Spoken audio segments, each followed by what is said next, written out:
لا غزارا بی پیادونو کی گنا درازی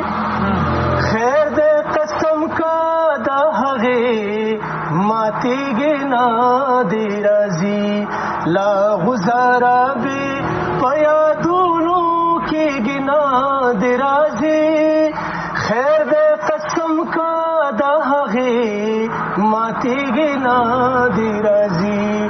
خیر دے قسم کا دا هغه ماتی گنا درازی ډیرا د تندر یری دالا چې ماشوم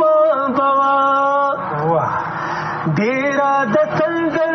یری دالا چې ماشوم بوا ډیرا د تندر یری دالا چې ماشوم بوا ری بار ورشا وسسمان پړکیږي نا درازي خیر دې قسم کا دا هغه ماتیږي نا درازي لا گزارا بي پیادونو کېږي نا درازي خیر دې قسم کا دا هغه ماتیږي نا درازي خیر دې قسم کا دا هغه ماتیږي نا درازي زبردست دا आवाज انداز دا چې دی لکه و عشق او محبت چې جوړ دی نه جی شو دغه نه کوي او مجبوري را ټول عمر په غریبۍ کې تیر شو خپل عاجزي او لکه دا نشي بایدره کې موجود یم د عبدالستار خان سره عبدالستار خان چې دی په بایدره کې د یو موټر سایکل رغون کې یو ځای ځان له جوړ کړی دی په هغې کې موټر سایکل جوړوي چې ورته میکینک ویلی کېږي او د دې سره سره الله پاک وله یو خوږ او ښایسته او جادوګر غږ ورکړی دی عبدالستار صاحب ډېره مننه چې تاسو وخت راکړلو په دې لنډ تنګ وخت کې جي ستاسو مننه چې تاسو دومره خپل ټیم خراب کو زموږ فال راغلی ستاسو ډېره شکریه صحت مو څنګه دی خیر دی ښه برابر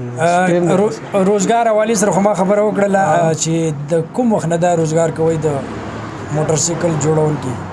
زما خو تقریبا دلته 8 کاله دلته د دې دوکان شو چې دلته راغلی 8 کاله صحیح د دې پن سره مو څنګه شوق پیدا شو موږ خو اورېدلي دي ستاسو غزلې ستاسو اواز موږ اورېدلی چې الله پاک دله یو خوږه غړۍ درکړې ده نو د چا نه متاثره شوي او د کم وخت نه په دغه پیړ کې چې دی خپلې هلې ځلې کوئ جي دا خو جي په خبت چې زه پوهېدلی یم د هغه وخت نه زما شوق دی ورسره خو لکه داسې مخې ته زمونږ چا داسې دغه نه دی کړی سپورټ داسې تپوس نه دی کړی خپله شاعري کوئ که نه کوئ دا شاعري خو چې زه د یو بل غزلې یم دا څو غزلې ما شروع کې مو او ډېرې وچلې دي په غزل تاسو وایي د کوم شاعر نه متاثره شوي چې هره تاسو د هغه غزل چې دی په خپل اواز کې وړاندې کوئ شاعران خو کم زاړه شاعران چې هغه ډېر ښکلي شاعران وو اوس خو چې زه کومې غزلې یم زمونږ جان پیروز استاد دی ماشاءالله ډېره ښکلې شاعري ده د هغه یو څو غزلې ما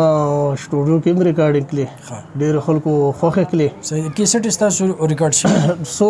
بالکل تقریبا 4-5 غزلې ما په سټوډیو کې وکړې وچلې ډېرې ښکلې غزلې